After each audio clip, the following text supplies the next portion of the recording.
Okay, so we've got a rather busy night tonight. We've got 3 presenters. And our first one is Paul from BNI. But first of all, before we introduce Paul, you'll see a little folder on your chair. In that folder is a questionnaire and all the information for tonight's seminar series, all the handouts and for the slides, etc. So please do forget to use that as you go through. And also, at the end of the night, fill out that questionnaire. Because what we do next year depends upon how you fill out that questionnaire. So that is what guides us for 2018. Also, at the end of the night, we will be drawing a prize from that questionnaire. And that prize is access to a 12-week entrepreneur and self-advancement course. Free access to that course. So please, make sure you hand it in, or fill out that questionnaire and hand it in at the end of the night. We will have somebody going around picking them up for you. Any questions whilst I'm up here on that? So, you also see a little brochure on the 2018 seminar series. So, without further ado, I will bring up Linda to welcome you today and to say thanks.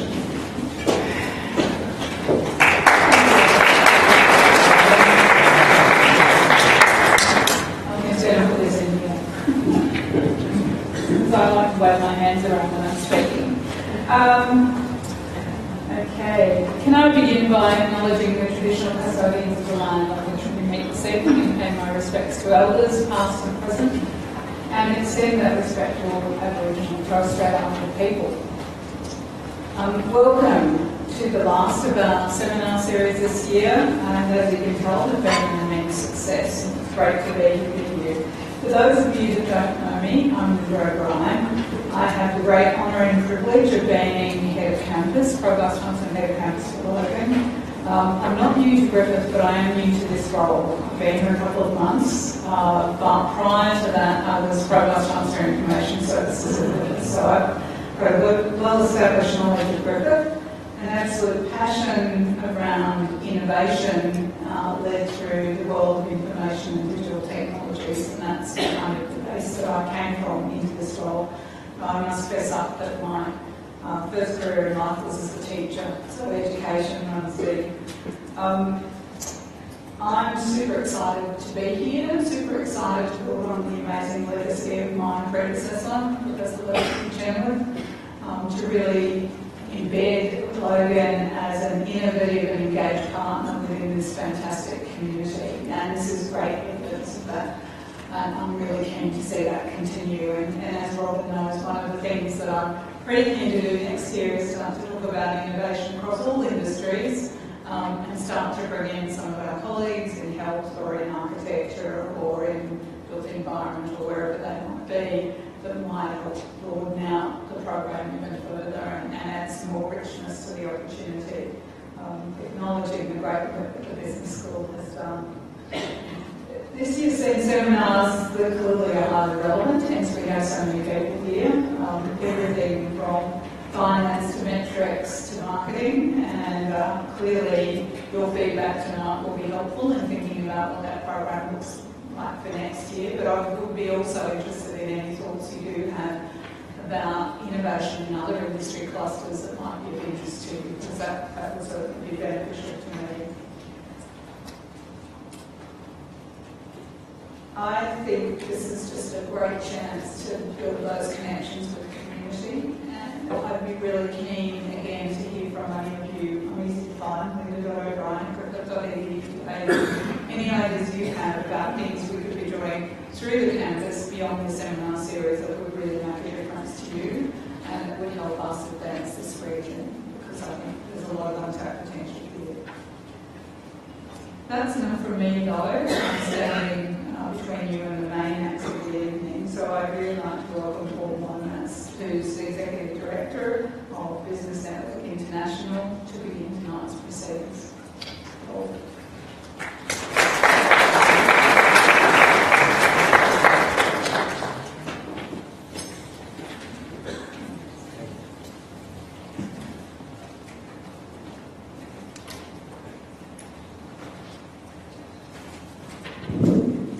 Okay, thank you very much for the warm introduction, and thank you as well, Amy, for putting this event on this evening and for the opportunity to come and speak.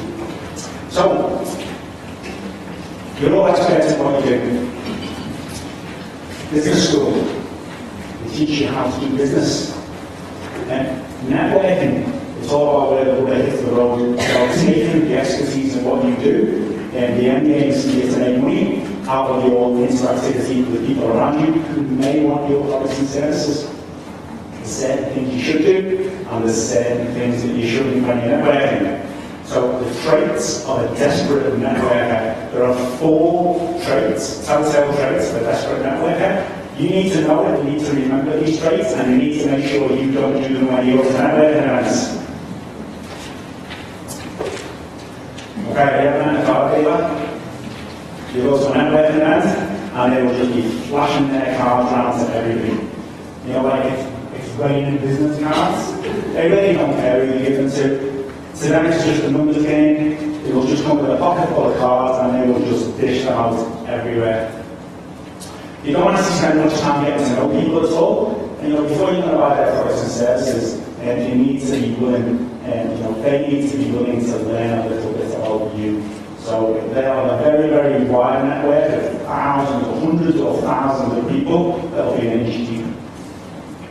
Your goal as a networker is to have a small pool of contacts that will go very, very deep indeed. So you've got to get out there and you've got to kiss quite a few frogs to make sure that you're going to find your prince or princess. But once you've got your pool of princes, you can actually work that network incredibly deeply. So again, avoid the card dealers. Sometimes you can avoid them. Just make sure you don't become one. The space violator. Just because somebody gets really close to you doesn't necessarily mean you don't like them more, especially if you've got bad breath. So males tend to interact at a greater distance from other males. Ladies do tend to allow people, certainly other ladies, to get a little bit closer. But if you generally use personal space, human interaction zones, intimate distance is around about 1.5 feet. So if you've got somebody around about 1.5 feet away from you, that's generally acceptable. As soon as you step back to around about 4 feet, that's social distance, so you can have a group of people and stood about 3 or 4 feet away from each other. Probably not close enough to have a personal conversation with somebody. You probably need to be about here somewhere, but in a group, this is acceptable. And as soon as you're 12 foot away, that's more of an audience participation, which is what we've got going on in this environment here. So just respect the personal space of the people that you're networking with. Premature solicitation. We've spoken about this one before, haven't we? Anyone who's been to the seminar previously. And this is where somebody will actually mistake, meeting you for the first time as actually trying to sell you something. And now, if you don't know people, you're not in the mindset, and you're certainly not willing to buy products and services from them because you really don't know how good they are or what they do. Now, the premature solicitor will actually look at everybody as an opportunity to sell their products and services. But again, you need to be willing to build that relationship. This is why a lot of people don't enjoy coming to networking events. It's the type of person that you'll meet, and then you just feel like you just want to come home and just jump in the shower and have a good wash. And your new best friend, you ever met one of these at a networking event? They'll meet you, and they'll find out that you're pretty successful at what you do, and they'll think that you can open doors for them, and then they'll become your best friend. They'll get your business card. They'll be ringing you every day for a week. They'll add you to every single social media platform that you've got. They'll send you text messages, instant messages via Facebook, or LinkedIn, and you just won't be able to get rid of them. Until you find out that you don't want to buy their products and service. As soon as you find out there's nothing in it for them, they'll drop you like a hot potato. Okay? So again, respect the space and respect people's privacy. And this is where it's okay, it's fine to reach out to people after you come to networking events, but just don't be too formal.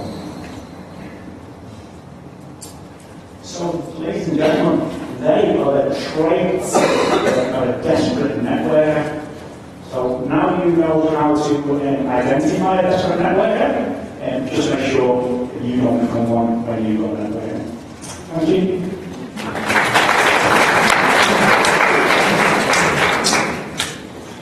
Thank you, Paul. So basically, one of the things I seem to get out of that was trust. You need to really build up a lot of trust. And to my mind, that's what that does. So, if you want to be a networker, build your trust with your networks. Right, so let's get on to our first speaker of the night. And it's a colleague of mine from the Gold Coast campus, Sarah Sloan.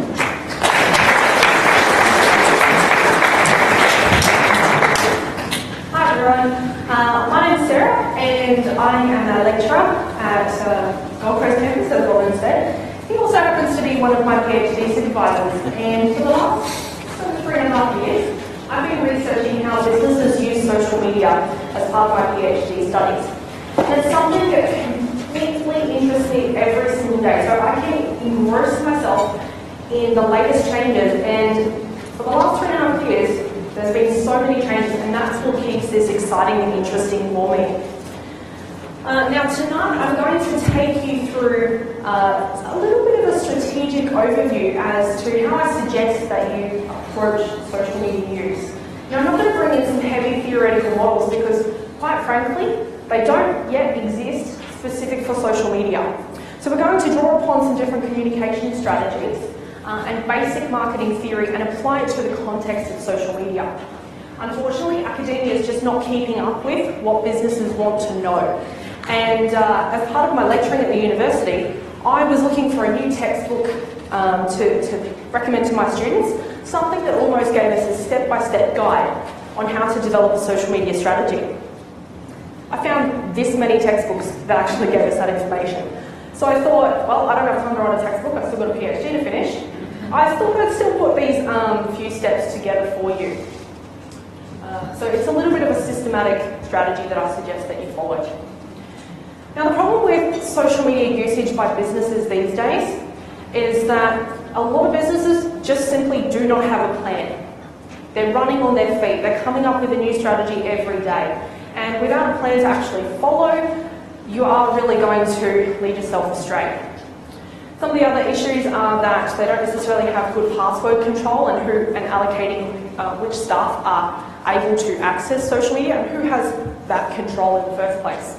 As well as this fact of having no contingency strategies for if something goes wrong. Because as we know on social media, for every action that takes place, there's an equal and opposite social media reaction. And so things can go wrong, and you really do need to have a plan in place to be able to guide you in those instances. So the first thing that I want to focus on is what is your overarching strategy? What's your strategy for social media? So instead of just saying, oh, we do Facebook, well, that's not actually a strategy. That's a method of achieving some of your goals. But what's your overall strategy? And generally, these strategies can kind of fall into two categories, and you might even be doing both at the same time. But the first strategy is you're using social media as part of a way to generate new customers, to generate new leads. And that's pretty common for small businesses. It can also be very difficult if you don't know what you're doing. You could be spending a lot of money on advertising that's just not getting you the good ROI that you're wanting. But secondly, and I actually think that this is a method that's not really focused on a lot, is are you using social media to provide value to your existing customers, to encourage them to go on and become loyal customers? Because don't forget, we can focus on getting new customers all we like, but we also know that that costs us at least 3 times as much to acquire a new customer as it does to keep a customer.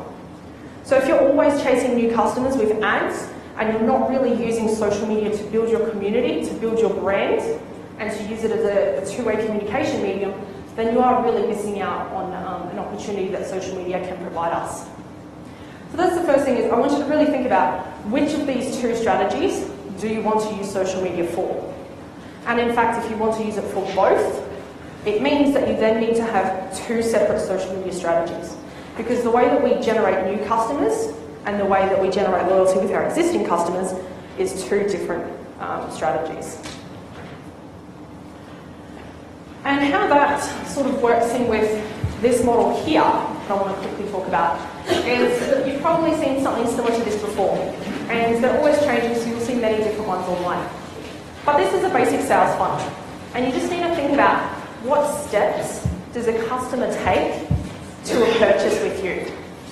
So one of the first ways that they may in fact hear about you is through stage one. It could be through your social media marketing, where you have some paid adverts. It could be search engine marketing, where you've got some Google pay-per-click ads. Or it could be that they're on your existing email database. Now that's one way to then guide people down to the next step. But remember, social media marketing and having paid ads is just one component. So if you're focusing all of your time and energy on that and missing some of the other opportunities, then you could be wasting some of your time. Once you have actually acquired some leads through social media, you then need to actually come up with a way of how are you going to convert them into paying customers. Where do your ads lead to? Does it lead to your website? Can they make a purchase on your website? Can they download some information? Do you have a link there to then convert them into an e-newsletter subscriber, for instance? From there, how do we make sure that not only are they a customer, but they become a repeat customer? How can you systemize the follow-up? Are you using some loyalty strategies, such as if you have the Facebook pixel running on your website? Do you send out e-newsletters to your existing databases? And therefore, how do you get them to actually come back, be a repeat customer? And so as you can see, social media can play a really big role in that, but it is also just one piece of the puzzle too. So don't get too overhyped by the role that social media can play in your business, but remember that it also has to work with the overarching digital strategy that you have. So now this is a sales funnel for acquiring new customers. And that's where I'm going to focus some of the attention tonight, but you'll also see that the 7 steps I'm taking you through shortly will also be able to provide some insights into both of the strategies. So, judging by the fact that you're here tonight, you're wanting to learn about social media, I don't think the question is, should my business be using social media, but how? And if that's what you've come here to learn tonight, I do hope that we can give you some answers. Now, the thing is, every business is unique. You're operating in different industries, you've got different customer bases, you have different resources, human and financial, and so you need to take all of that into consideration when you're developing your overarching strategy. So just because something's right for another business doesn't mean it's right for yours. And that's why sometimes it really does pay to get some specialist help here, to engage a consultant, just to make sure that you are actually spending your money in the right way. Sometimes coming up with your own social media strategy, you can get a few of the key things wrong and be wasting money, unfortunately. Now we're going to go through these 7 steps. I'm going to talk you through what I suggest that you consider at each of these steps. And like I said, this applies whether you're trying to generate new customers or trying to generate loyalty among your existing customers.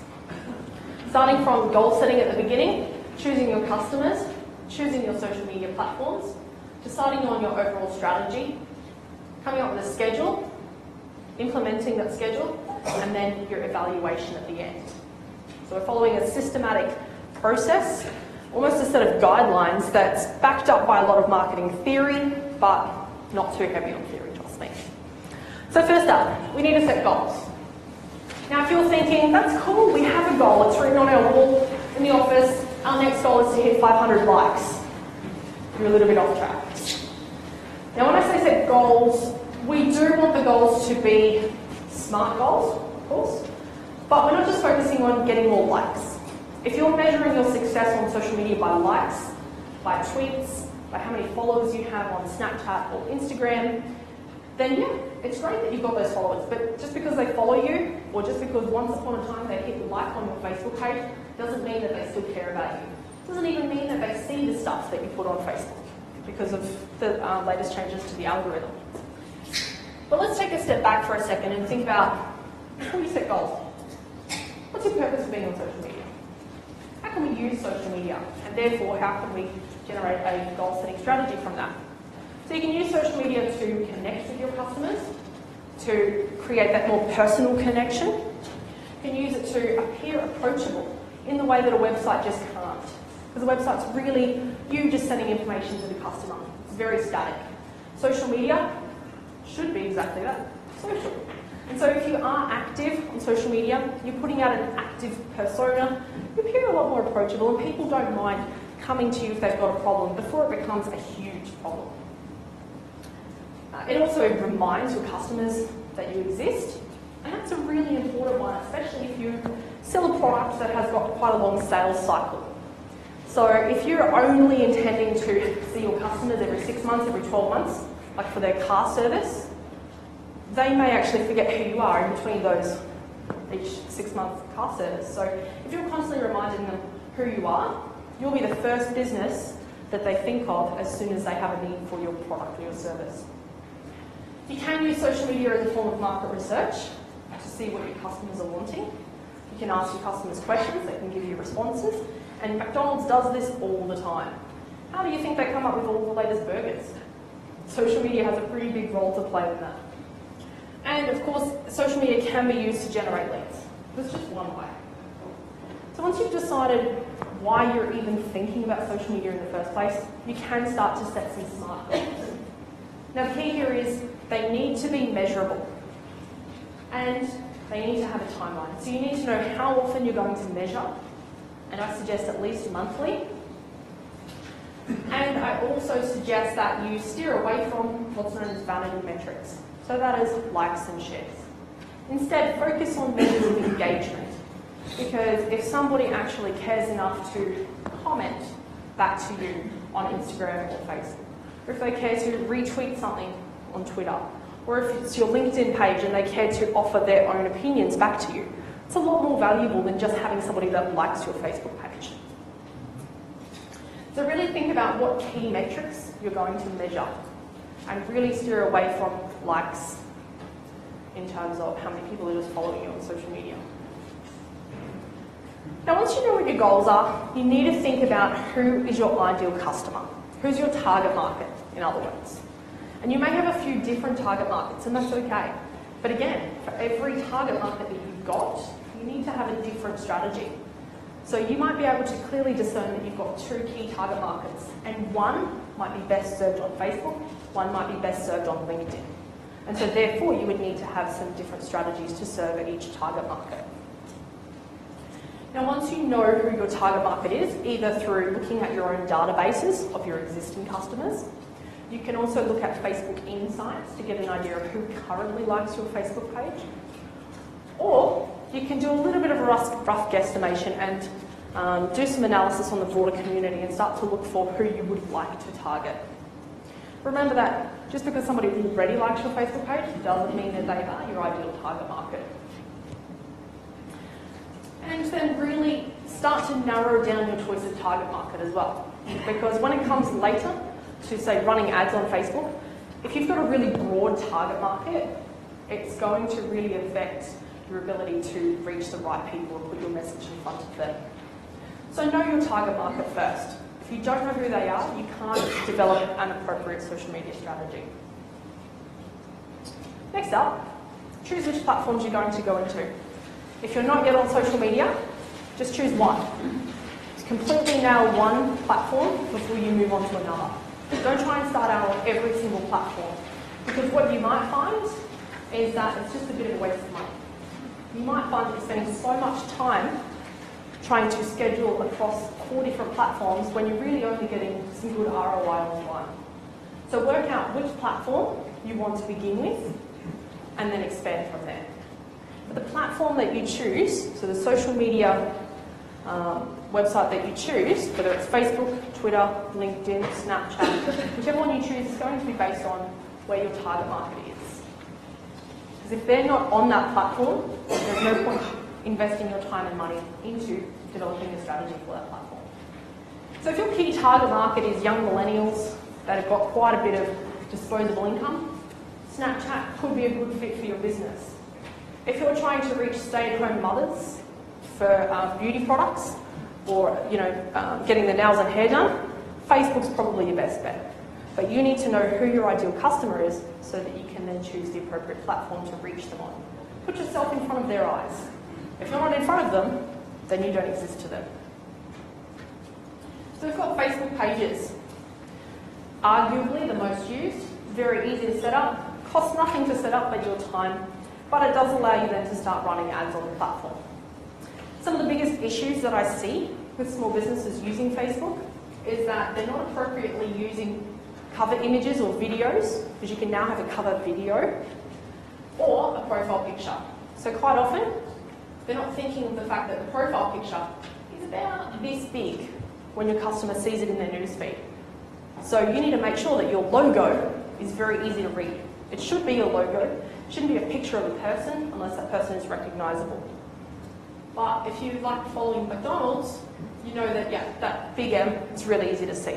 But is your profile picture easy to see for your customer? If it's that big on their newsfeed, maybe not. Cover images. You can now have a rolling lot of photos that will scroll through on Facebook, or you can create videos, cover videos as well. And in fact, I would argue that that offers so much more impact than just a cover photo. At the very least, you shouldn't just upload any picture that you've taken as your cover pic. Instead, jump onto a free platform like Canva. Canva.com is amazing. It's free, and I honestly call it Photoshop for dummies. And if I can use it, I swear you can. Basically, you go into Canva and you say, all right, I want to create a Facebook cover photo. It chooses the exact right pixel size that you need for Facebook, and it's drag and drop text, pictures, logos, other images. There's free stock photos on there that you can use. You can upload your own. You can upload your logo. There's so much functionality, and you can pay for some of their photos. You can pay to upgrade to a business account, but quite honestly, you don't need to. You don't need to. At the very least, you should have a very professional looking cover pic. Don't just have a photo of something that you've taken in your business, because it's just not going to frame right if people are viewing it either on desktop or mobile. It's going to look very distorted. Another thing is, make sure that you're checking what times of day your target market is most active on social media. If you're posting something at 9 a.m. in the morning and then 2 o'clock in the afternoon, but your target market is really active on social first thing in the morning when they wake up, and in the evenings once they've put the kids to bed, then you could be completely missing them. It could be as simple as that, but making sure that you're posting at the right time of day and also on the right days of the week could mean the difference between you being seen on social media and being unseen. How do you find out that data? That will be in your Facebook Insights. So yeah, you can look through that, look at your target market and when they're most active. It will show you those stats.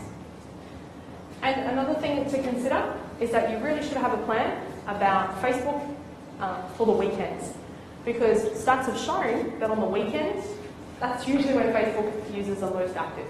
So if you're only posting Monday to Friday, that's a huge opportunity you're missing as well. So make sure that you are scheduling posts ahead of time. There's also Instagram, which arguably a lot of businesses use in conjunction with Facebook now that they're owned by Facebook. And you can cross-post to both. Now Instagram has a slightly different user base, a bit younger than Facebook. The average Facebook user now is a female, about 40 to 45, with an average of 1.7 kids. So you have to think about, okay, how is my average Facebook user different to Instagram? It's generally a bit of an age, but the key thing about Instagram is people use hashtags like crazy. So if you know which hashtags you want to be seen around, then that's really going to benefit you. So for instance, a few months ago I got engaged, and I've just started planning my wedding. Thank you. I've just started planning my wedding. Now the hashtag that I was checking out was Gold Coast Wedding, because I thought, yep, okay, I want to get married somewhere around the beach. That'd be nice. Now Gold Coast Wedding is quite a well-known and well-used hashtag in the Gold Coast Wedding community. Photographers, venues, cake suppliers, florists, anyone that's in that space that has done their research is using that hashtag. And I can honestly say that that's how I found so many good venues and places, and I've made phone calls and they would have generated leads just by using the right hashtags. So if you need to do some hashtag research to find out what's being said around your business, then you can use tagboard.com, or there's also another website called hashtagify.me, hashtagify.me, and that will give you an idea of what hashtags exist around your content. Next up is Snapchat. Now, like I said, Snapchat might not be a good fit for your business. Arguably, it is quite time intensive because all the snaps disappear. They don't stay around forever. But Snapchat users are used to content that doesn't have to be pretty and polished. They're used to photos that aren't top quality. They're used to behind the scenes snaps.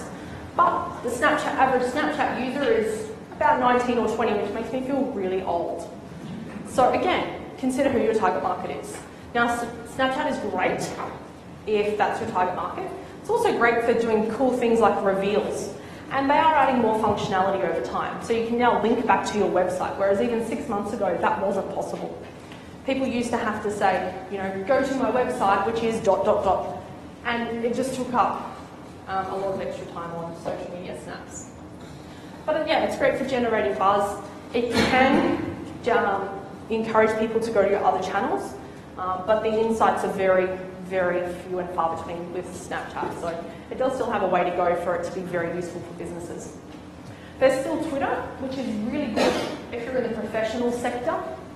Not so great for your mum and dad type customers. Definitely not great for young people. They don't care for Twitter. They just don't care at all. But if you're in the professional sector, it's great for networking. And again, the use of hashtags. Okay? So that is another thing to consider. So which hashtags you're going to use.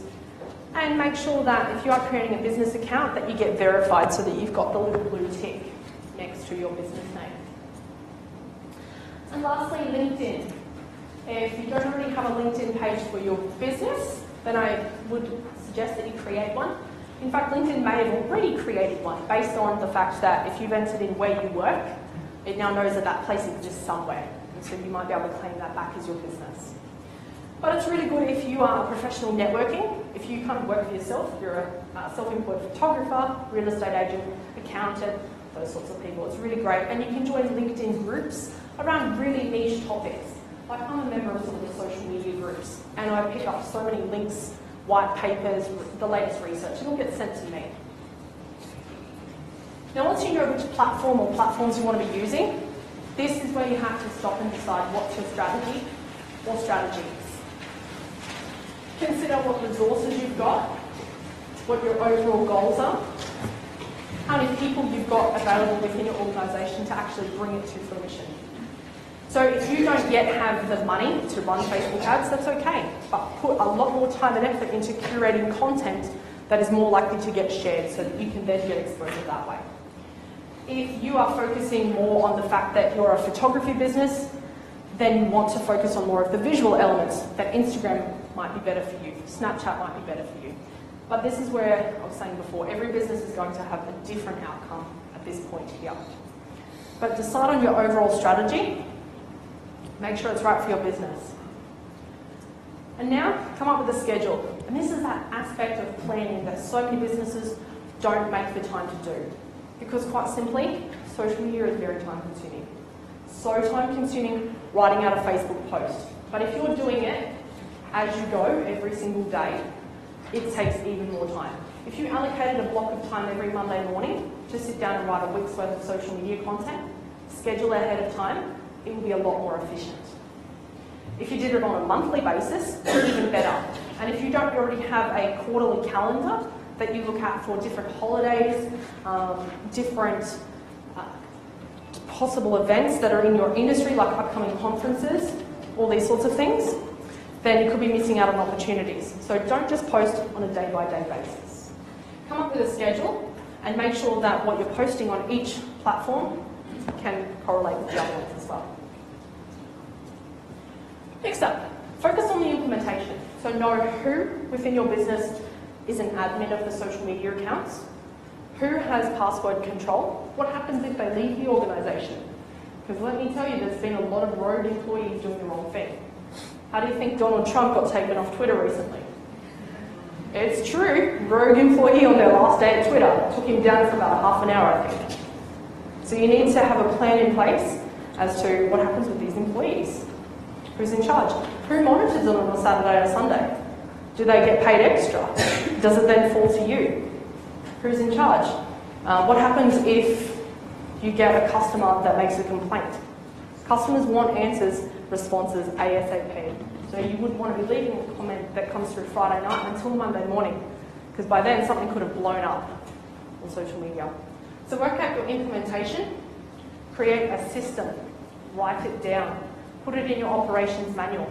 That way, as soon as new employees join you, you can hand it to them and say, this is our strategy, this is our policies, these are the rules, this is what you can and can't do. And the last step is evaluation. So monitor how you're going at all times. Evaluate using the goals and the metrics that you set earlier. And just remember that as much as there's so many social media experts out there, it changes every day, so we're all still learning. So what I've presented today could completely change by next year. So nobody's an expert. We all make mistakes, but as long as you are constantly revising your strategy, updating it, keeping it as a fluid document in your operations manual, then you will do well. But you just need to constantly stay on top of trends, keep an idea of who your customers are and how their wants and needs are shifting as well. So those are my 7 steps that I suggest that you think through, a little bit of a systematic plan.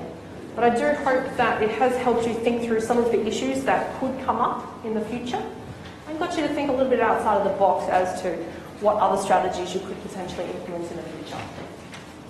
Thank you.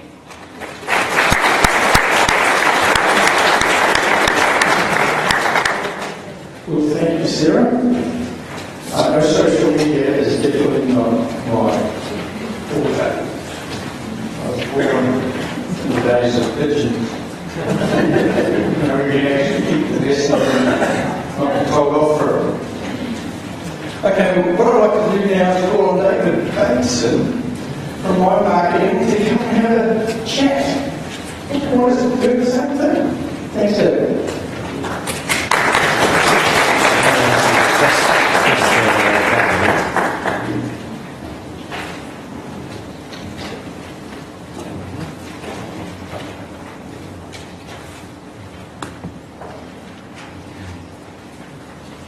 Hello, everybody. Hi, Systemise. Can you hear me at the back? Right. Ooh. Let's see. Oh, okay. There you go. So, that's good. Is that all right? Definitely. So, as it says up there, my name's David Bateson. I run a consulting firm called My Marketing Person. Just a tiny bit of background on me before we get into this. I sort of fell into marketing and to a degree. You don't do marketing without having to do social marketing these days. I was having a chat with Sarah earlier on. I said, well, what is digital marketing? If you're not doing digital marketing, you're not marketing. And similarly, if you're not doing social media marketing, unless you've got a really bad excuse, you're not really doing marketing. So, but I started my career in sales and worked for some very large organisations in the sales capacity. And then I started working with some small companies. And where did I notice the difference? Because when I picked up the phone when I was working with big companies, they said, oh yes, no, come and see us, we'd love to see you. And then when I picked up the phone with the small companies, they say, who are you? And why do we even need to see you? And so I was like surprised when I had this first off. It was much harder. And ultimately, looking back on it, I realised that the reason I had such an easy time with it in the larger companies was down to one word, and that word is brand. And brand isn't what you think it is at all. It's not that pretty logo. It's what people think of your organisation before you even bring them up. That's what brand is. Brand isn't always good. There's a particular brand with an airline that I'm not a huge fan of, so that means something to me. It's still their brand message to me. It's not the brand message they want for everybody else. But so that's what it is. And marketing is all about building that brand. So social media marketing really is all about content. And I'm going to talk a little bit about content because I think the interesting thing is about 3 or 4 years ago, I jumped into BLW magazine when it was a magazine and had a look at the top 100 100 fastest growing businesses. And over the Christmas break, I think it was, I did to my own internal survey of where they were with their online marketing. That included the Facebooks and the Twitters and the like. And you would not believe the number of sort of fast-growing businesses, supposedly fast-growing businesses, that you jump on their websites and their websites really out of date. They have a little Facebook thing there, you click on that, and the managing director might have just put one post up there saying hello on Facebook, and that was 2 years old. Twitter would be insane. And I was thinking, why have they even got these things on here? This is damaging their brand, it's helping their brand. But of those businesses, the fastest growing, there's one I remember particularly, it's called Redbubble. They got all over it, and their growth has been phenomenal. So social media is really, if you sign up to Twitter and Facebook, it's completely free, that's fine, but you've actually got to use it as a communications mechanism for you. And the difficulty well, not only have I found, although sort of professionally I now need to deal with that, and this is what I do for other businesses, but the biggest difficulty is working out what the hell to say. What to say. I mean, in the media industry, in a way, we are all publishers now. We have to be publishers because we've got these reasons to do this, and our customers expect us to do this. So, talking about the number of likes that you have, isn't it interesting how if you jump on to a reasonably well-known company website, for example, and then you jump onto their Facebook page and they've only got 125 likes, and you go, it's doing a disconnect. It's sort of a credibility gap.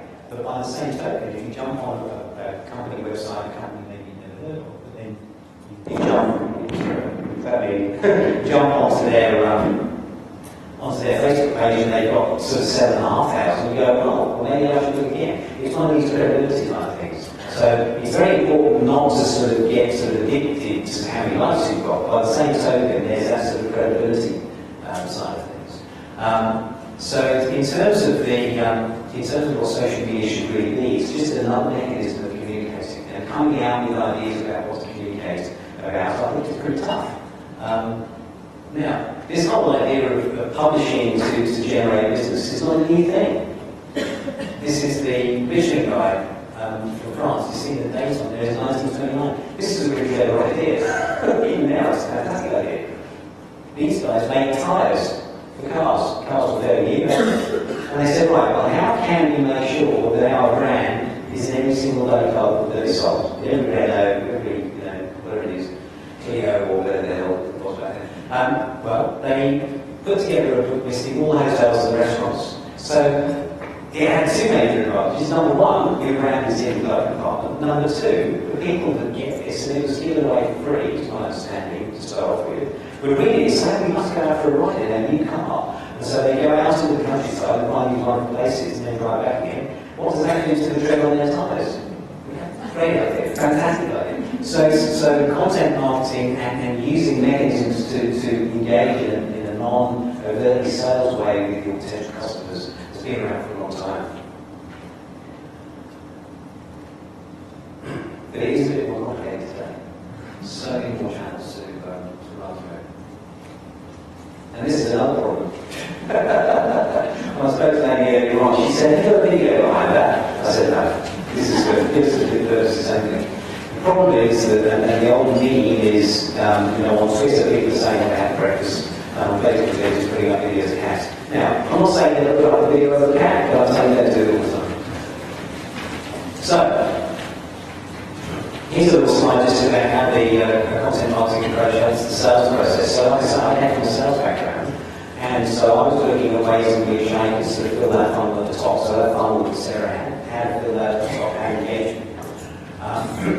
So the first thing is that if you're looking at websites and wanting to make sure that your website appears in Google, well, of course you can get Google AdWords running, so you bypass that. But other than that, Google has got, I think it's over 200 signals that it uses to determine which web page is at the top of the search engine ranking for a particular topic. Okay?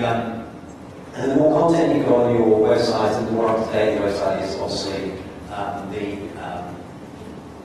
the better ranking you get for those particular search terms. So I ran a website for a little while, and we actually typed information up there about a particular topic, and got that website to the top of Google globally for these particular search terms, and They didn't ask it there for about 3 years after I finished putting anything up on that site because we get so much stuff. It's the same with social media. Google actually looks at social media signals these days to find out whether you're engaged across other platforms and uses that to determine where you're at. Okay? And all of the trickery that used to be the main SEO guys, a lot of that doesn't work anymore. Google's sort of slowly switching off these things, so it has to be a sort of genuine thing. And as Sarah was saying, it helps potential future clients and nurtures them without always having to try to sell them something. So it gives them an opportunity to get to know you a little bit, get to know what you do, without you necessarily ramming down their throat back when they need to buy your product. It's also an avenue where you demonstrate your expertise and your point of difference to other people in the same market space. And as I say, it helps you build your business brand. I just want to have a little stop right here. What I was going to do after what to do at the outset was just ask you guys a couple of questions. Can I just have a love service? Service is great. So I just have a show of hands in the room. Who here is here representing a business that's currently running? Let's just have a quick show of hands. Right, that's great. So we've got about 3 quarters really. So the questions I've got for you now are relating to this because I want to know where you are at with all of this. Okay, so number one is who's got a website? Okay, corporate website. Great. Okay. Second question is who's got a blog on their website? And who actually published that blog in the last month? Okay. What about email newsletters? Who here has sent an email newsletter or email update today in the last month? Okay. Right. Who's active on Facebook? And when I say active, who posted in the last week on Facebook for their business? Okay. What about Instagram in the last week? Okay. Any Twitter? Any tweets? Last week? Twitter? Okay. Right. Good. I'll write that down.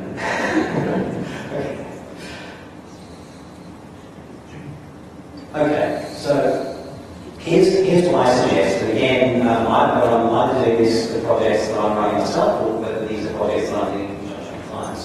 Step one is always make a plan. You've got to make a plan. Okay. You need to decide how to measure the impact of your content marketing strategy and your social media strategy.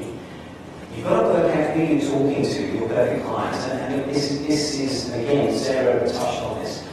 I heard something, and those of you who I recognise in previous talks, you probably heard this before, but you're probably aware that 10 years ago, this is the device was launched.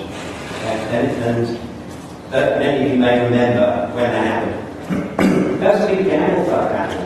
They had an iPod, which was very successful, but they didn't have an iPhone. And the major players at that time were the Nokias and the Ericssons and all these other guys. And you just didn't think they would be able to knock those guys off their perch. But effectively, that's what they did. Even though they were a large company then, they did not have an unlimited marketing budget. So what their marketing team did is they sat down to decide who they really were targeting. And they came out with this concept of, I think it's them, I may be wrong, but I think they came out with this concept of perfect client. And as a matter of fact, when they ran through that, and I suggest you follow something like this because it really focuses the mind. They didn't just say, we're targeting males between the age of 18 and 35 who live in the US. No. What they said is, here is our perfect client. Our perfect client is 31 years old. He is a male, it's not female. He works in the tech sector. He's not a manager, he's a programmer, but he's a reasonably well-paid programmer. And the final point was, and he's also somebody who likes to show off his latest tech to his friends. Now, once they were equipped with, and that in marketing terms is often referred to as avatar or a persona, once you were equipped with something as detailed as that, you're in a great position to know where best to spend your energy and your money, where you're going to find these people and where you're not going to find these people. And the thing that's really helpful is to work out how you speak to these people. Because again, the other thing is that you run a business where you're talking in your own jargon about what it is you do, but that jargon ain't going to persuade the people out there that need what you are offering. You've got to find a way of describing that product or that service in a way that actually resonates with that person, that perfect client. Now, it may well be that you've got a series of perfect clients, But what I often say to my clients when I meet them for the first time in a sort of a pre-meeting is I say, okay, if they're an established business, I say, right, please visualise your 2 or 3 best customers. And those best customers aren't necessarily the nicest, but they're the ones that appreciate it. They're not just the ones that pay the most, aren't necessarily.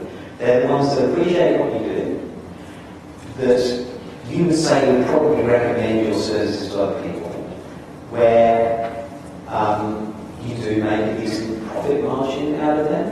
So turnover is vanity, profit is sanity, so says the entrepreneurs. So that they tick all these boxes, and you actually like working with them. All you need to do then, when you know them, is clone them. You just need to find a way of finding them.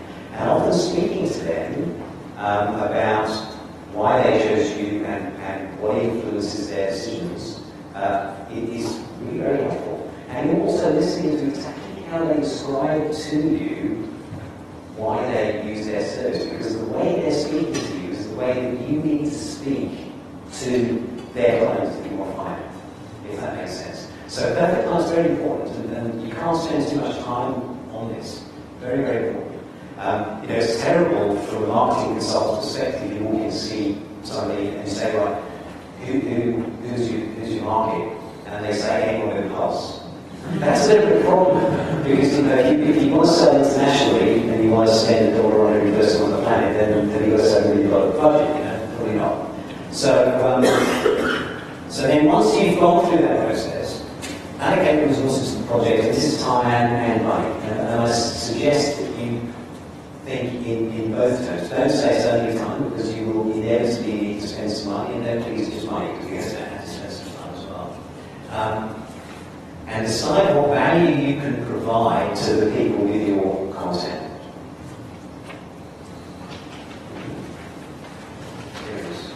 Okay.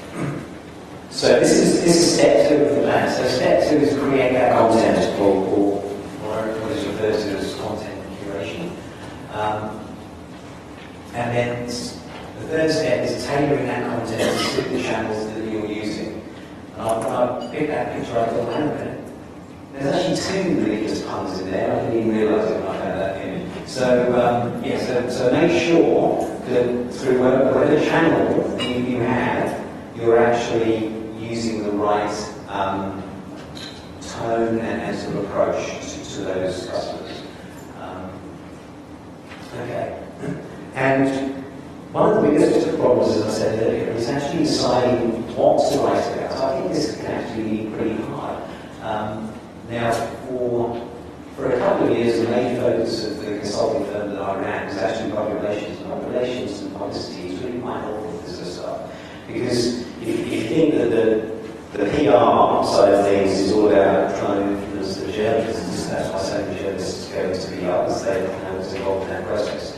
I went along to a talk years ago in Brisbane by J. Conrad Lenson, who came over for the first and only time. He's the guy who wrote the book Guerrilla Marketing, and he's the guy who developed the Marlboro ad. And but it wasn't what he said that was important, it was what somebody else said. He had a speaker ahead of him who was a shock jock in the US, and he said, here's my little 5 cents worth. He said, if you can attract the attention of a journalist, and most journalists have got the attention span of a gnat, then you can certainly attract the attention of a normal guy who out in the street. So why don't you use that as a test? Work out whether you think, when you're putting the stories together, do you think you could get your local paper or industry magazine to run that? If you could, then it's sort of past base.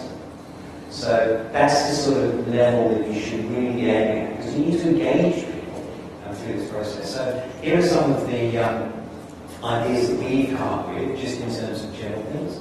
And I probably don't need to run through that, you've got people there. But essentially there's lots of things that you can talk about. And it's also going to depend on the personality of your brand, again, as to what you might talk about.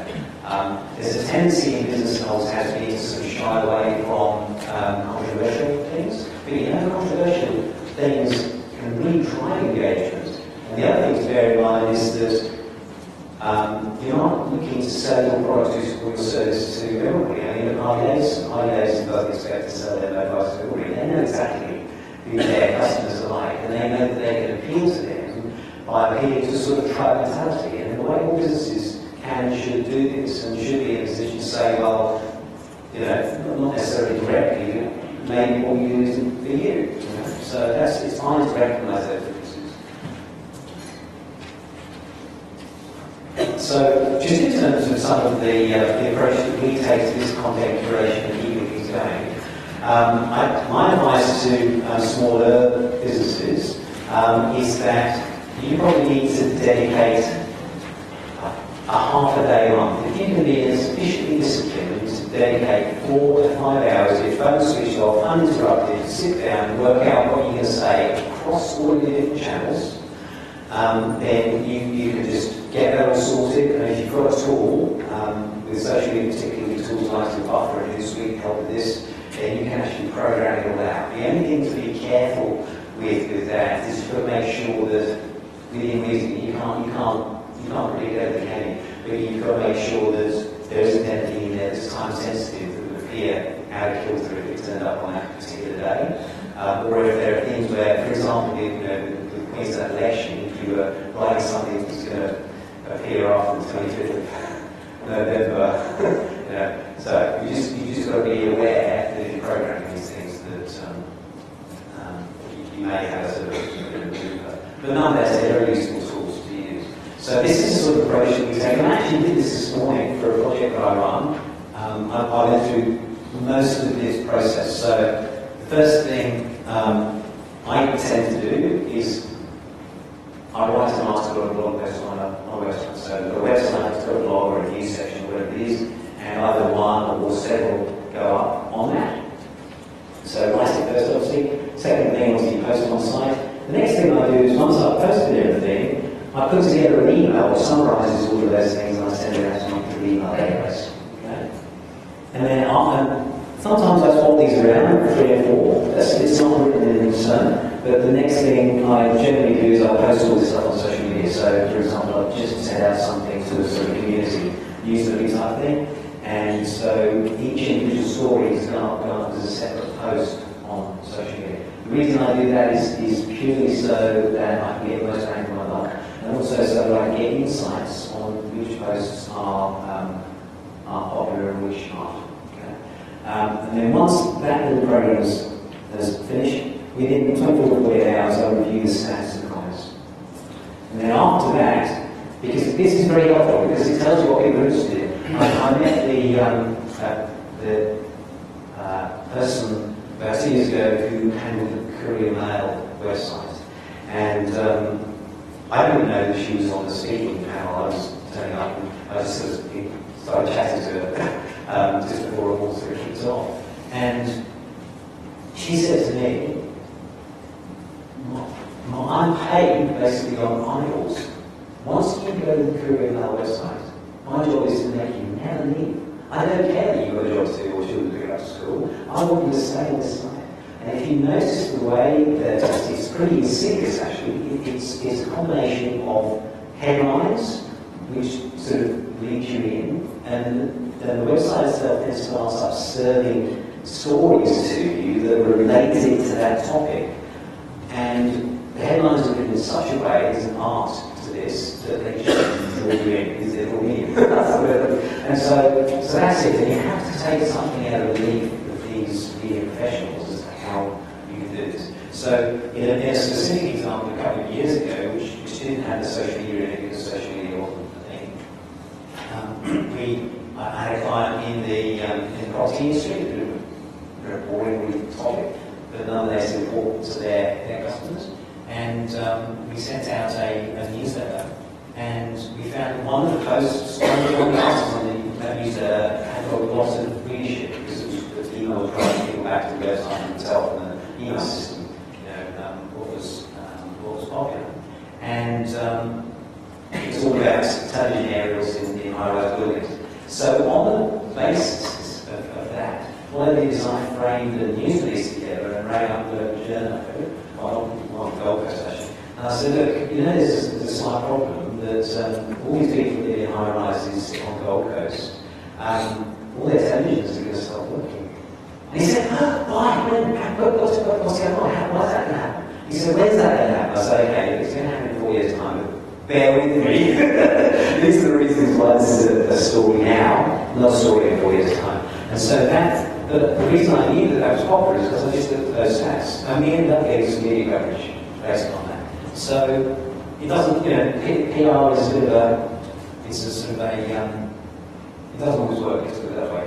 If journalists say don't speak to their advertising department, So, but then once you've got a story, guess what? That's the story for the year. So the background again, hey, did you see us in the Gold Coast? And then you've got this sort of virtuous circle, it just sort of keeps on going around.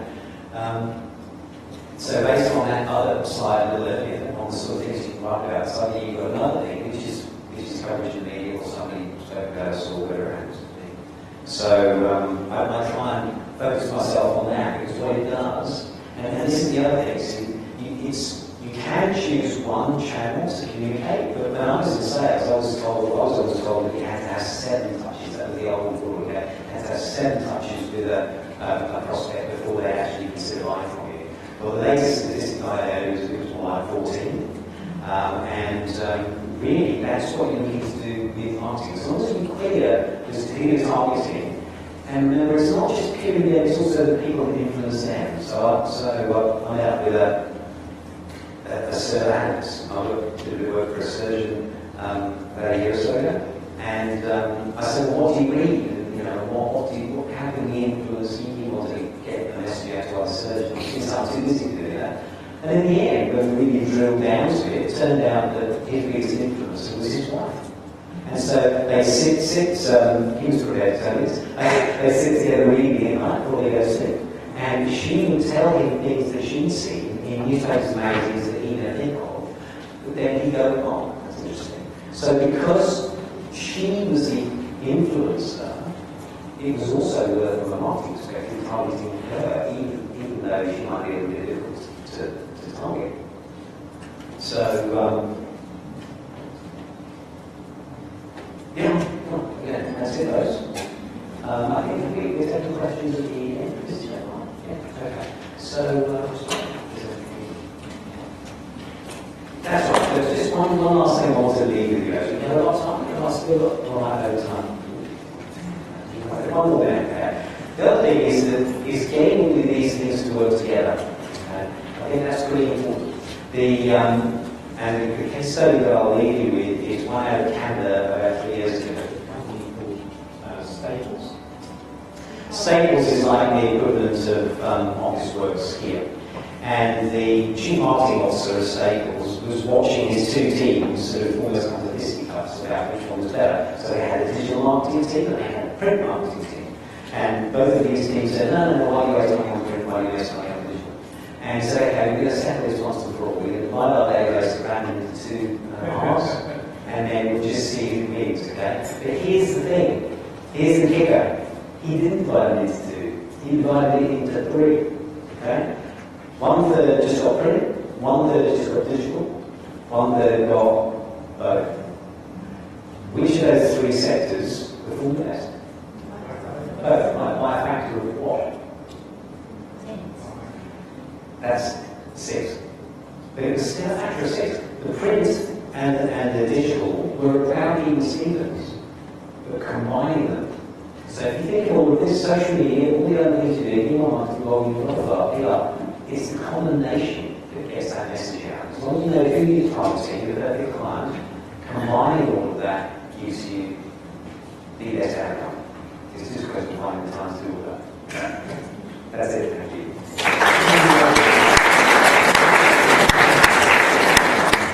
So for those 2 talks, the big thing is the plan. It's like going on holiday, you always have a plan. Well, now what I'd like to introduce is Terry from Kingston Parkway. I'm sure a few of you know Terry by now, so let's welcome Terry to the stage. Thank you.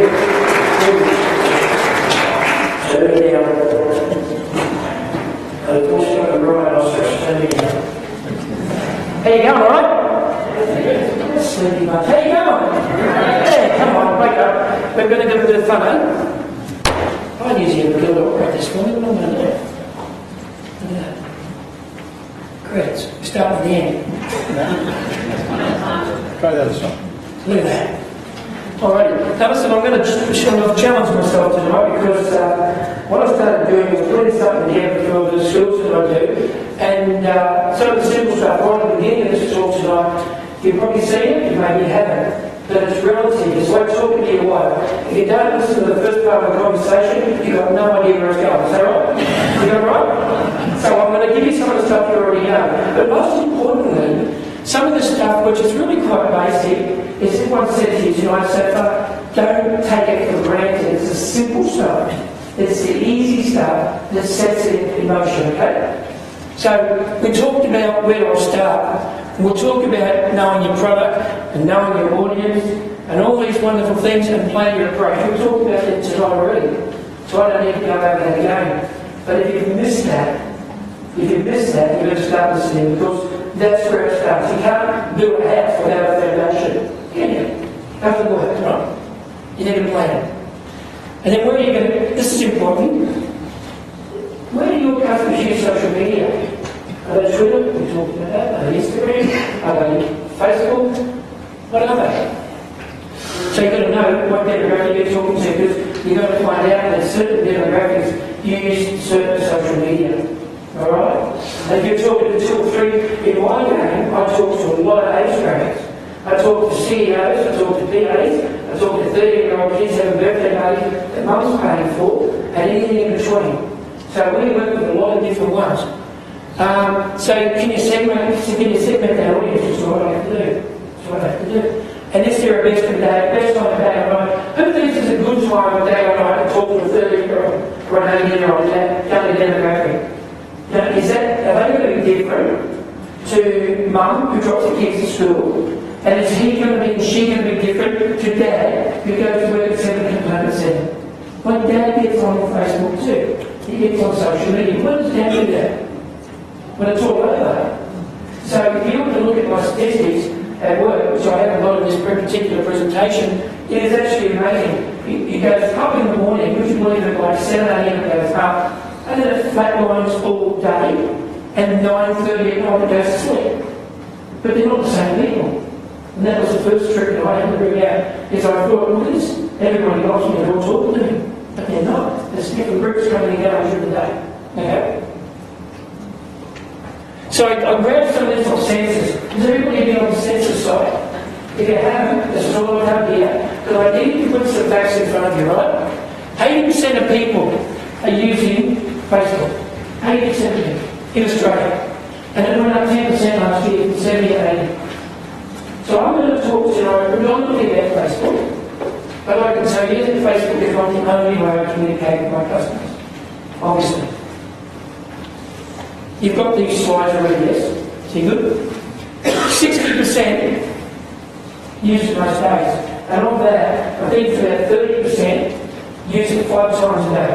Now you can read different stats and you can find different numbers. Sometimes it talks about the younger demographic who open their phones 17 times a day. Who thinks that's probably right? Who's got young people working for me that take phones off them? It's hard work. Alright? This is a great one. Have a look at the age brackets and where they fit. You almost talk to 90% of the population between the age of 80 and 50. Right? That's amazing, isn't it? And it's all Facebook, this is, right? And have a look at Facebook's numbers. There are 70 million Facebook users in Australia. 70 million. And 94% of the social media users are Facebook. 50, nearly 50% Instagram. Alright? Instagram's gone through the roof. It's rocketing up since Facebook's bought it, tied them together, and obviously they work off each other really well. Okay? Snapchat. Snapchat's a great story. Only 2 years ago, Facebook said to Snapchat, we'll do you a favour going forward, we'll give you $2 billion to go away. $2 billion. He said, no, that's not around. Today it's valued at 5. And there you go. LinkedIn for the professionals and Google Plus. Now, Google Plus, if you're not using Google Plus, It is a real good one, particularly for reviews. If you want reviews for your business, then you hook that to your website advertising, and it comes up on your listings when you're doing the normal listing from the web, and of course automatically with your reviews. Reviews are great. 1 in 5 shoppers buy from a review, okay? So you need them. If you haven't got a review program that's set in your business, then you need to measure. We manage reviews. We can get 25 about how great we are in stars in Facebook, and then get one that tells us we're the most hopeless company in the sun. We shouldn't be in business, we've got bad staff, we've got bad go-karts, we've got a regular business, and it's completely reverse to all the reviews you get. So you ring them up, you go, oh, Julie didn't get his last right because it's raining, and I had shits on the road. But they do, because review marketing is the greatest way. It's Facebook terror. I reckon it's faceless terrorism. Right? It's the way to actually tear a company down and not be held accountable. Your job as businesses is to take that opportunity to talk to the customer, and I would say in 20%. I said no, we get 20% of the ones removed, and that's important to your business. If you've only got 50 reviews and you've got 5 ones, you've got a problem. That's 10%. We've got about 1,700 reviews, and we've got probably about, I think, probably 150 ones. 17,000, sorry. So it's a small proportion, but it still hurts me because for me, it's feedback on how we're doing our job, and it's a way to talk one-on-one. So use your reviews. All right. Where do they use it? At home, really, everybody. But the interesting thing is the one that gets me is this one at the end here. A third of your people at work are using it for social media. You missed one at school. That'd be 100%. So, and definitely the 60% in the bedroom at night, that's happening. There's less other things going on more. So they tell me, what about this one? It's in the evening, it's in the morning, it's at lunchtime, it's during breaks, last thing going down to bed, during work and commuting. All of those things happen. I know when I'm talking about bus parties, when I'm talking to tradies and business people, the envelopes, I definitely get to them early in the morning. If I want to talk to the mums, I talk to them late in the afternoons, when they're waiting for kids out of school, they're all playing with their phones, and there are certain places at certain times. So think about the people you talk to. Think about it. And I feel what the best thing to do is just talk to people around you. I ask you when you use your Facebook, you tell me the answers, because you are that demographic. I don't have to make it up. So ask questions. Which isn't really social media because you don't talk to people direct. Alright, here's something for you. Now, you've got to know your product. We talked about that. Everyone knows your product. You guys, I saw lots of hands up. All of this is yet. You want to be one day. So you know your product. When you don't know your product, you don't know what you're selling, you've got a problem. And I'm serious about that because at our place, we don't sell. We offer a service.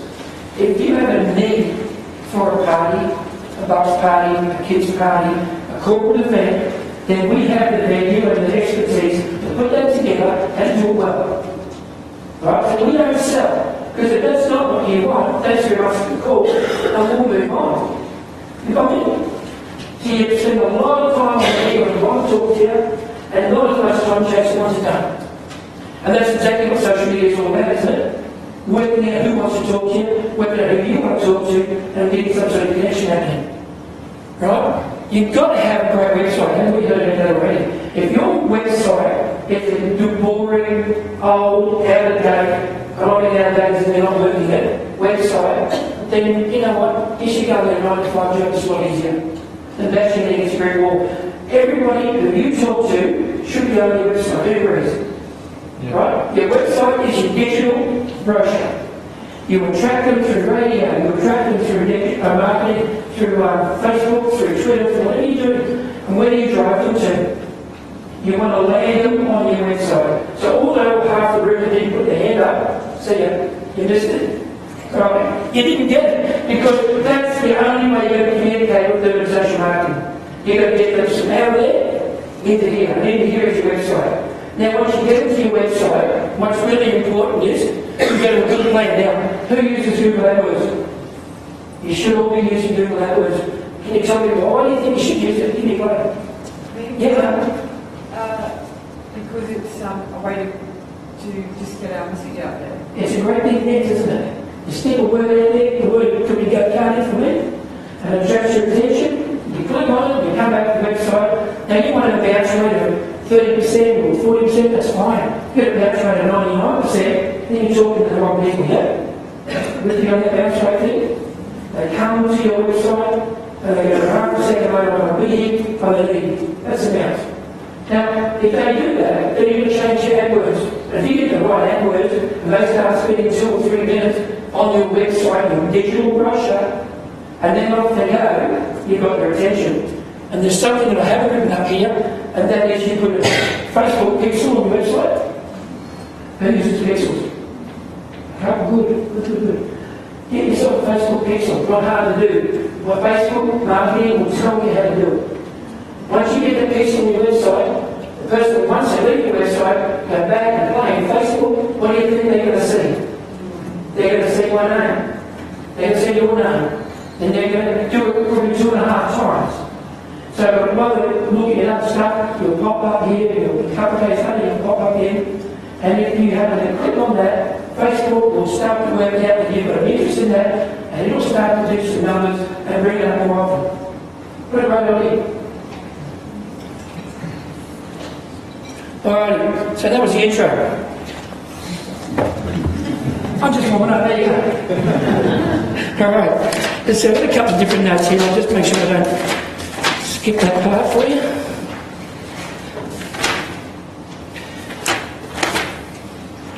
Right, let's see what we got next. I had talked to some people from time 3 months back now, and what I didn't talk about was what I thought was obvious, and obviously the obvious is not obvious, we know that, don't we? You can't use your private Facebook for your business. You want to know that? Yep, if you don't know, because you do now.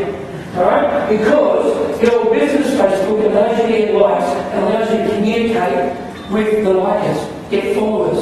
Once they like, they're following you. Once they're following you, the post and all the hard work you do starts to get sent to them. What happened in private? So make sure you've got a business one. Right? So quite simply, you set it all up, and once you set it all up, you can also put a little button at the top, which allows to get more likes or drives them to a particular video. You send a little button at the top, right? Learn more. Click here. Make sure you do that. It's not automatically set the page up. Drive them to something that's going to engage them. Whether it's a great video about your business, or it can be a testimonial, or the webpage, right? Or an into your landing page or into a webpage, wherever that's happening is best. I heard earlier someone said you could put videos and you put rolling pictures now on the header of the Facebook. As soon as our company changed videos, we found people spending more time on the Facebook. They wanted to see what was going on. And we spent a lot of money since then, because that was all started about 6 months ago, I think. Now, by the way, if you've got a video, Facebook, because you're a pain in the neck, made it a funny size. Alright? So I think I heard somebody, Sarah said something earlier where she said that there's a particular program site that will resize it for you. I didn't know that, I paid a lot of money to do it, so use that. Alright? And of course the photo. Photos got 1,000 words. So you make sure that you pay someone to take great photos. Or you take the time to set that photo up well. Because who goes on their Facebook and looks at Facebook like that with their phone? We all do. We don't sit there and go looking at every single post. So you've got 0.3 of a second to get their attention. So if you're going to spend any money, guys, spend the money on a great bit of photography or spend it on a fantastic video. And you can use it for 6 months. Because you know, you're going to roll it around, you're going to change it for a few others, you bring it back. See, we use a photo like that on weekdays. So on a wet, rainy day, you take aggression off aggression. If you've got a problem, promote it. It's raining today. Let's show a wet photo. The water going everywhere. There's lunatics out there that love racing in the rain. We can tell them over. Simple. And of course, some one of them, I remember one of them, I had this thing, you're protecting your brand, aren't you? Everyone's protecting their brand. So we say, you know what, we don't want to put photos of people crashing. So I've been here 20 years this month. This is our 20th anniversary, so we had a lot of promotion recently at the 20th year. And one of the photos that got put up was a photo of these two go-karts that slid together and crashed into the tyres and tyres were in the air. And great photographer took a photo of this thing happening once. Great photo. Well, guess what happened? The likes and the views went off the roof. They just went crazy. And I thought to myself, I've been 20 years trying to protect the brand, and now I'm going to see people in cage. So anyway, I think I heard that mentioned as well earlier today. You really got to just play with it and just find out what gets your attention. I talked about the call of action, but you're already qualified manager. Yep. What about this one? And I've been guilty of this, where you've got to do 3 posts a day, you've got to get this story out there. Who's heard of the kids method? Keep it simple. So keep it simple, it's so important. And we used to do Facebook advertising. Do you know you can only put 25% of words on a Facebook ad? Maximum. And more than 25% of that picture covered in words, and Facebook won't promote it. But here's some of the stuff you've got to read the fine print. They also won't promote it really well if you have 20%. And if you have 15%, they'll sort of promote it.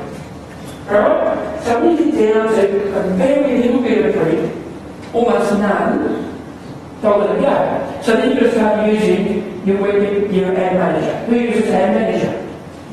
A couple.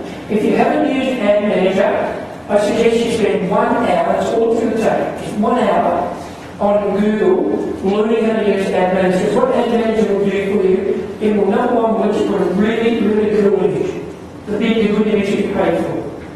Then it will let you put a really nice title at the top, and then it will let you put a nice offer below the photo. So you don't need anything on the photo. That's the point. That's the point that I learned. It cost me hundreds of thousands of dollars. You get it for free. Alright? Don't put anything on the photo. Put a really good title, a nice offer. That's important. And then let's think about this for a minute. Who are we sending it to? So let's do a real one that I did, because we've got to go too long. I'll give the stats. I'll get the stats up so I remember them exactly. See how many pages I'm skipping? Someone told me it was till 11 o'clock. I'll come back to that one. I'll just mention that before we do the stats, and I'll do the stats in the close. What people love is giveaways, yeah? What people love is freebies. So a couple of things that have worked for me. Movie passes are so easy.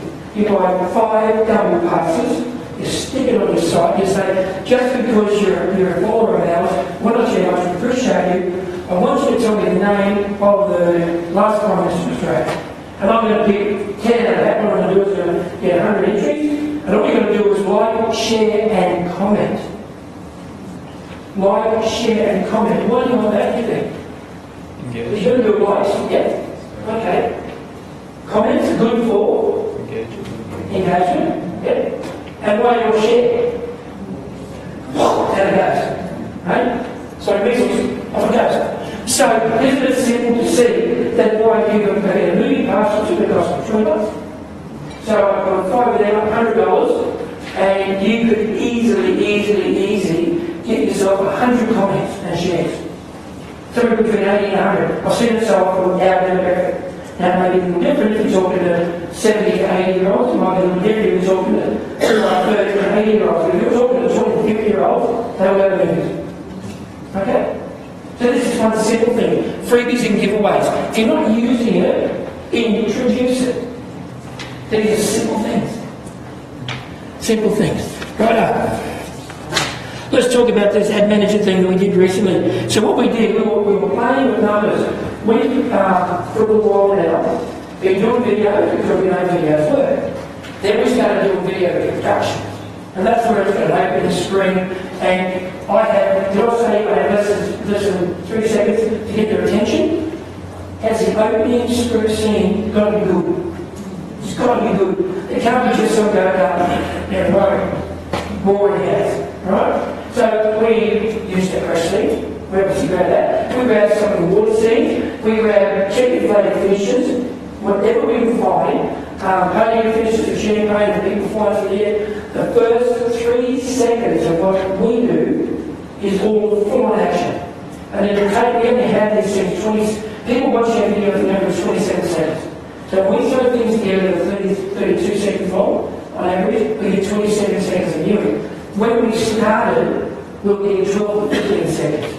So as you work with what you're working on, right, you get better outcomes, is that right? Yeah. So you've got to go into your insights, you've got to go to the left-hand side, the hamburger at the top, Facebook, top left, you've got a little hamburger. The young kids are on hamburger, 3 little wines, looks like hamburger. It took me 2 months to work out the hell of what we're talking about. Right? So you go over there, you go down and you go across the audiences, you go across the insights, and it's all there. It tells you how they are and what power they're spending there. So we did all of that, we worked very hard on that, and we got a really good video. Now, we used to remember what we call Friday night challenge. Friday night challenge is simply where we have 30 people turn up, we do a discounted price, and then race. That's simple enough. We built that up from 25 to 30 to 80, 75, 80 over a period of just 3 months. Wow. And the very last one we did, we've been playing now with such tight demographics. We really pinned it down. We went down to males 20 to 40, they had to be earning over 40 grand, they had to be from 25 Ks at the front door, and there was another one which I don't remember, but we were narrowing it down, right, pinning it right down. And we came up with 1,004 impressions. Now, you remember an impression? It's long enough for the scroll over. If they blink on the way through, it's an impression, isn't it? Impressions aren't worth a lot. But we had 220 views from those 1,000 scroll-throughs. 1/5. And of that, we had 40 paid entries come through off Facebook at a value of $90 each. And we posted and boosted it for $50. Good return, wasn't it? Now, how do we know that? Because we spent thousands of dollars on it. It doesn't just happen, does it? You make a lot of mistakes before you ride the horse well. So, I guess the point is, I'm not the smartest man in this very my old shop, but what I do is I know my business well. I know my customers, and I understand what they want. The problem I've got is putting it all together, and if you work hard at it, and you keep listening, and you keep reinventing the wheel, you'll get it right. It takes time. But once you get it right, my life today, I do about 12 posts on Tuesday morning. That is what we've done. I have a calendar of 3 months out of various events that are coming up in the business and public holidays. So I already know the posts are going to be around the public holidays, and then what's coming up in my company. I'll do a weekly post, and I'm also working really hard at the moment on starting to review with other companies, because you're also things. You need those background skills. I only talk about basic ones. We can have the same conversation, obviously, about Google. We have the same conversation about SEO, because all of these big picture things come together, and you're just going to work at one button. So it's not a chase Facebook. If we talk again, we'll probably talk a bit more about Google ANALYSE. There's a whole lot of money you made in that area too. But tonight, thank you very much.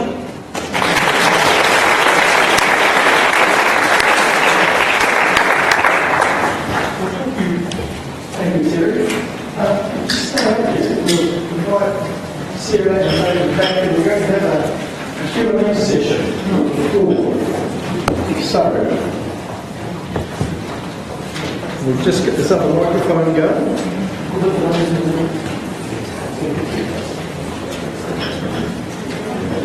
So what do you think of that? What do you take over to?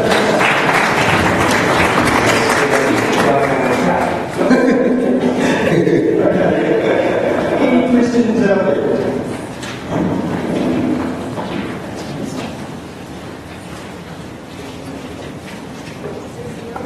Thank you. I'll just ask this question of all three of you. Okay, this was a post on the 10th of November in relation to Meriton Service Departments. Has anyone read this article?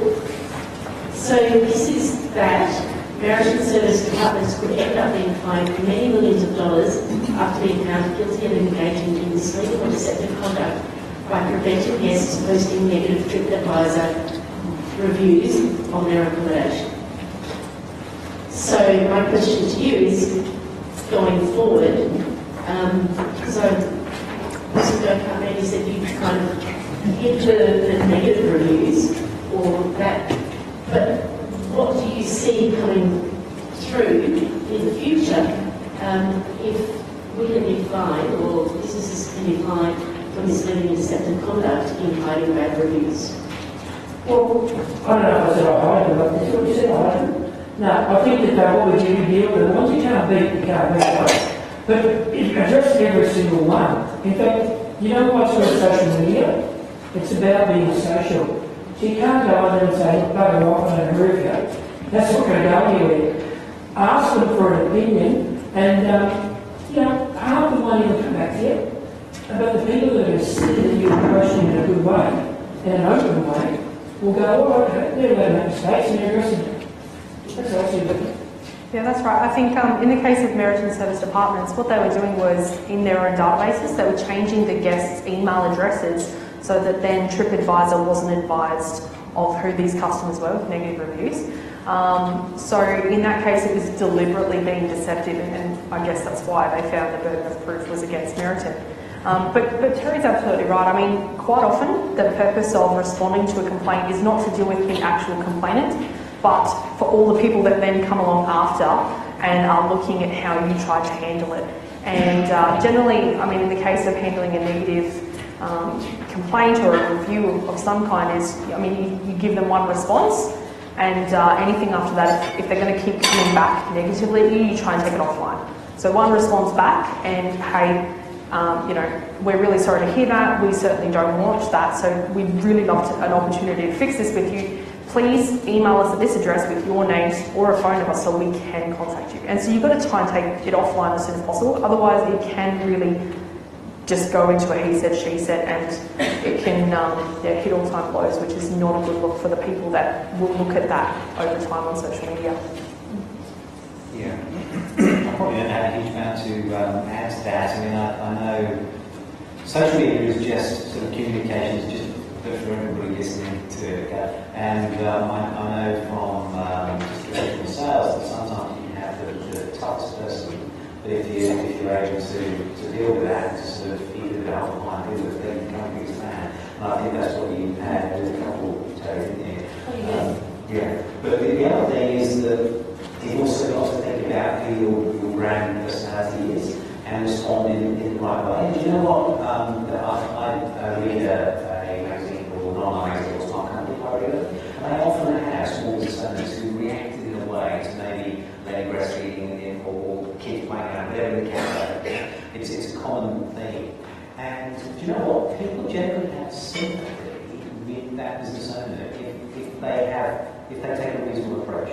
I think it's really just about being reasonable and standing for what you believe in, and people will appreciate that. The only thing you of course got to be aware with social media is that you're subject to the same rules as the rest of the land, you know. So defamation, make sure you're not picking on an individual person, and all of those other sort of laws that relate to that are all valid on social media. You can't avoid them. Any other questions?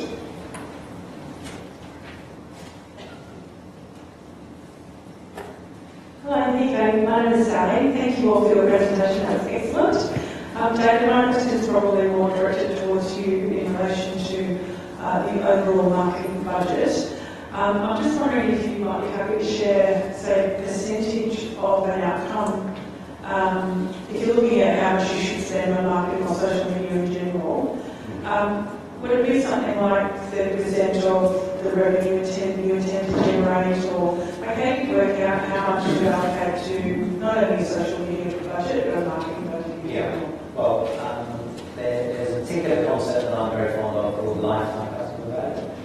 And lifetime customer value enables you to determine how much money you can spend. So there's a great case study from years ago. They stuck a CD on the front cover of PC News magazine in the States, and their monthly sort of internet charges were something like $15. The cost of doing that is $30. But what they worked out, nobody else had worked out, was that their customer, on average, stayed with them for 18 months. So therefore, if they worked out what they were going to make from an average customer over their lifetime, then they could work out what they would spend. Now, last time I bothered looking, and some of the panelists may know this better, but some of the top performing consumer brands will spend 20% of their turnover on marketing. Huge amount of money. They realise they need to do that now. So therefore, the right figure here is somewhere between probably 2% and 20%. But you know, the thing is that acquiring those customers is pretty important in the sort of early stages of the business. So therefore, you need to take that lifetime customer value approach. You know, like the hairdresser spending money. You know, if that hairdresser gets a customer, most customers will stay for years with the hairdresser if they like the hairdresser. You know, so therefore, lifetime customer value is way beyond just the one haircut. If I can add to that too, look, I'm not comfortable giving a certain percentage because another point I just wanted to bring up is that every business is going to be different, and so how important social media is for your particular business may be quite different to the next. And so it really depends on what type of industry you're in, what type of customers you're operating with as well. So it's not always just a hard and fast rule. So yeah, I mean, play around as well, test and see how your success is going and perhaps adjust over time. Do you have any comments on the use of personal LinkedIn accounts versus corporate branded LinkedIn accounts? Because LinkedIn is that kind of intermediate stage where you're representing a company, but you're also representing yourself. How do you control that within an organisation?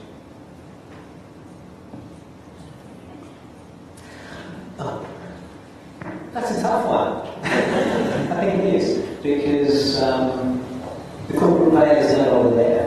You know, everybody's their own. You know, they've got a shelf called "Get Slightly Famous," and so when you're developing a career, you need to get slightly famous in your industry. You know, I don't have very much experience in the big corporate in town with the big LinkedIn business page and the individual one. I'm guessing that the larger and more sophisticated organisations will have some sort of policy or useful guidelines. Were you talking about in terms of these larger businesses, or more in terms of the smaller business with its own LinkedIn page and a small number of employees? Smaller business, smaller business where we're encouraging our employees to use our branding on their LinkedIn profiles. And there's questions about, is it my profile, is it the corporate profile? I think the thing to do is transparency is probably the key, and to have a meeting with all of those individuals. I think a group meeting is probably the best way to go, and then see if you can work out what would be the best strategy. Because some people don't want necessarily to do that. People have different characters and stuff. Okay, one more question. Lady inside.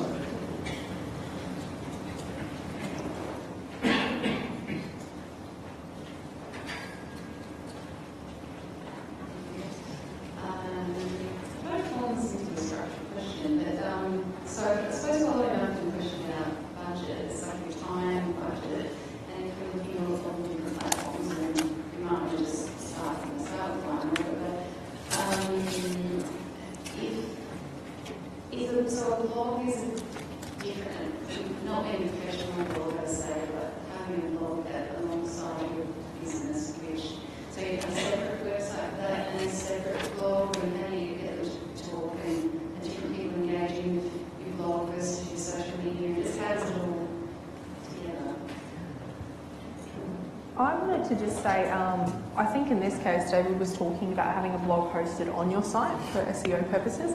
Yeah, so if you're constantly updating the blog, then it will also increase the relevance of the page. Yeah, so it'll be more timely. So it would be great for SEO. And with regards to the time factor as well, I also loved the circle diagram that David had, because it was talking about creating content once and reusing it. Because there's no point doing new stuff all the time. But do something once and do it well, and then take chunks and put quotes on social media and say, for the full article, go here. And then you're driving people back to your website as well, and your website can be more optimized for conversions.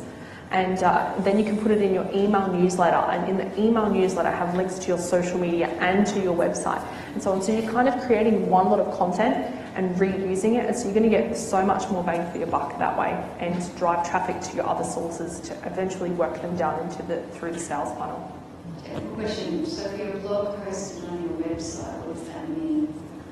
Okay, so if you use a platform like WordPress, for example, I understand that websites know how to use WordPress. WordPress was originally a blog system, content management. And it automatically put a blog on there as one of the pages. So that's, and those web designers will do that for you. Yeah. The only other comment I make about the blog is that some people, occasionally what you need to describe is something you really need to describe in a long-form article. Okay? So social media is a really best place to have long form, but you can point people to long form. And long form can do excellent. The other interesting thing from an SEO perspective is that the studies that they've done have indicated that a lot of SEO people say, oh, how long does an article need to be? I've got to write 500 words. No, and that's bullshit. You've got to write the appropriate number of words. Sometimes that's 12 to 1800 words. Sometimes websites that have got that degree of complexity are very highly ranked by Google because they explain all the stuff that Google realises people need to know to know. So that's what you can do not for on the blogs, not on social media so much. I think there's another point to this as well, which is important. EDMs, electronic digital marketing, which is what it was. Facebook, all of these things are read by different people. So we use a product on Google Egg, a Crazy Egg, sorry. If you don't know that product, Crazy Egg allows you to read the heat maps on pages and see where people go around your website and what buttons they push. It's very, very useful. We use it a lot. And we look at our blog and our blog money gets 7%. And we trust demographics on that, and we find it's all the young people that it's relevant to. So you can actually write different blogs for different customers and get different followers. It's really important. So not all working it and just putting a bunch of words together. Make the content real and make the content informative, and you will find you'll get better engagement. You'll get, once again, a smaller crowd, but more engagement, okay? We use that all the time. We're very concerned. Well, I hope you've all learned something tonight. I have. I still like religion.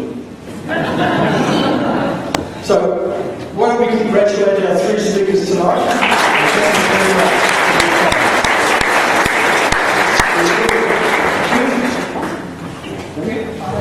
That's only